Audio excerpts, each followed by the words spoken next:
ng itlog sa iniin na kanin. In 5 minutes, luto na yan. In 5 minutes. Hindi na kailangan maglagay pa ng kutsara para maluto iyang itlog. So, ilagay mo lang ganyan.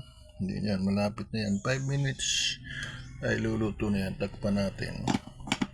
Mamaya, luto na yan mga kaibigan. Alright, so hindi na kailangan naglagay ng kutsara na kagaya ng sinasabi ng iba. Alright, so ganyan lang mga kaibigan. Alright, so gawin nyo yan at makakatipid kayo at masarap naman ang itlog na ginalagay sa kanin. Alright mga kaibigan, enjoy your day, have a nice day, and God bless everyone. Signing off.